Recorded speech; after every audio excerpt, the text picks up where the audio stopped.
Sir कल हमारे market के बड़े इंडिसेस के बड़े डेटा क्या कह रहे हैं?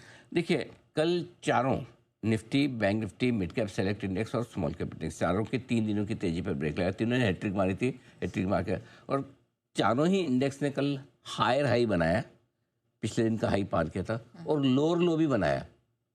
ठीक है, हायर हाई हायर लो बनाया, यानी कि चारों ही इंडेक्स में वॉलेटिलिटी बढ़ने के संकेत है। और वॉलेटिलिटी बढ़ने के संकेत का मतलब क्लियर है, ऊपर भी जा सकते हैं, नीचे भी जा सकते हैं, दोनों तरफ का उतार चढ़ाव बढ़ने का संकेत आता दिख रहा है। आपको याद होगा कल हमने कहा ही था, बैंक निफ्टी में हायर हाई लोअर लो बना है, और एकदम एक दिन में देख लीजिए 1100 पॉइंट की वॉलेटिलिटी बन गई। तो वॉलेटिलिटी बढ़ने के संकेत आपके लिए आते हुए दिख रहे हैं। चारों इंडेक्स में बजट के बाद के एक दिन की सबसे बड़ी गिरावट हुई। बजट के दिन जो गिरे थे 2% के आसपास, वो अपनी जगह, उसके बाद कल की गिरावट सबसे बड़ी थी।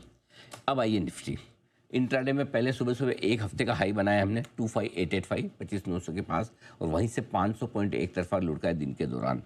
निफ्टी के 51 में से 48 शेयर कमजोर रहे हैं कल के सेशन में।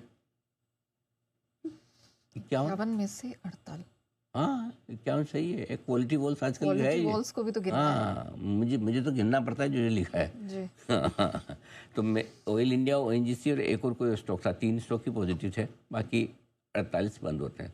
तो ये है क्वालिटी वॉल्स अंदर, जब निकल जाएगा तब वापस 50 हो जाएंगे। निफ्टी के 3 दिनों की 346 पॉइंट की तेजी हुई थी, वो एक ही दिन में स्वाहा 365 पॉइंट गए। 356 के सामने 365, पूरे 3 दिन का खाया पिया एक दिन में निकाल दिया। 346 पॉइंट के सामने 365 पॉइंट गिरे हम, उससे ज़्यादा। एक ही दिन में 50 डीएमए भी तोड़ दिया, 100 डीएमए भी तोड़ दिया, दोनों के नीचे जाकर बंद हुआ। 25,745 और 25,707 का लो लेवल जो था उसके नीचे बंद हुआ। एक और इंटरेस्टिंग डेटा है नेहा कि बजट के दिन जो निफ्टी का हाई था 25,440 का, इस हफ्ते 5 दिनों में दूसरी बार ऐसा हुआ है निफ्टी ने 25,540 के पास बंद होता दिखा। बजट डे हाई अभी तक सपोर्ट के तौर पर काम कर रहा है। ठीक है, पर 13 तारीख को भी 25,471 पे बंद हुआ था, 25,444 का लो था, और 16 तारीख को 25,372 का लो बनाया। कल का लो भी 25,388 का था। तो कहीं कहीं 25,375, 25,450 अब तक सपोर्ट का काम करते आया है। देखते हैं आज भी करना चाहिए कायदे से। ये इंपॉर्टेंट डेटा आपके लिए है। अब आइए, अगला छोटा सपोर्ट का है निफ्टी का, वो है 25,318 पर, जो ये इसका 200 डीएम है। और बड़ा सपोर्ट बजट के दिन की क्लोजिंग है 25,825, वहाँ से लेके 24,825 से लेके 25,050 की रेंज में अगला बड़ा सपोर्ट है। अगर 25,300 के नीचे बंद होते हैं तो 24,825, 25,050 अगला बड़ा सपोर्ट निकल कर आएगा। क्लियर है? ठीक है। बैंक निफ्टी 3 दिनों की लाइफ हाई क्लोजिंग बन रही थी, कल उस पर ब्रेक लगा है। हालांकि कल इंट्राडे में 61,678 61678 ये हाई जो बनाई है सेकंड बेस्ट हाई है। 3 फरवरी को ट्रेड डील के ऐलान के बाद 61,764 का जो हाई बनाया था उससे 90 पॉइंट दूर ही रहा, लेकिन बना नहीं पाए। लेकिन क्लोजिंग हाई जो 3 दिनों से बन रहा था उस पर बना। और बैंक निफ्टी के 14 के 14 शेयर सारे दराशाही। Mid cap select index intraday में पहले 4 दिनों का हाई बनाया और उसके बाद 13 दिनों का लो ये जिग मूवमेंट था। और 50 दिनों के मूविंग एवरेज, 100 दिनों के मूविंग एवरेज दोनों को तोड़कर नीचे बंद हुआ है 13,442 पे, यानी कि कमजोरी के संकेत यहाँ भी। स्मॉल कैप इंडेक्स तो ये तो दुनिया में सबसे कमजोर इंडेक्स मुझे यही नज़र आ रहा है। 17,231 के नीचे बंद हुआ है 250 डीएमए के नीचे, और लाइफ हाई से 16% नीचे अभी भी चल रहा है। सेक्टोरल इंडिसेस ने क्या किया सर? पीएसयू बैंक के इंडेक्स ने कल लगातार चौथे दिन लाइफ हाई बनाया है, लेकिन उसके बाद गिरकर बंद हुआ। एफएमसीजी और फार्मा इंडेक्स ने 1 महीने का हाई बनाया इंट्राडे में, फिर ये भी गिरकर बंद हुए।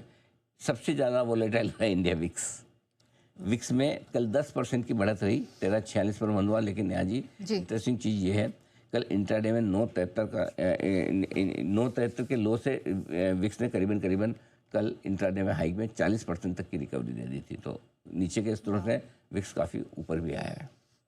चलिए, ये तो मार्केट के बिग डेटा रहे, लेकिन एफआईआईज इन्होंने क्या कुछ किया है थोड़ा सा इसे भी समझना जरूरी है। सर इनके बिग डेटा में क्या दिखा आपको? एफआईआईज की इंडेक्स फ्यूचर्स लॉन्ग पोजीशन थोड़ी सी बढ़ी है, इनफैक्ट 23% के ऊपर आई है, ½ % बढ़कर। 2 दिनों से कैश में जो खरीदारी थी उस पर ब्रेक लगाया, 880 करोड़ की बिकवाली है। 2 दिनों से नेट खरीदारी करे थे उस पर भी ब्रेक लगाया, करीबन 3500 करोड़ की थोड़ी सी बिकवाली की है। घरेलू फंड 5 दिनों से खरीद रहे थे, ब्रेक मार दिया इन्होंने भी, 600 करोड़ के आसपास की छोटी सी बिकवाली, यानी कि बिग डेटा थोड़े से कमजोरी की तरफ है। अब आइए ग्लोबल बिग डेटा।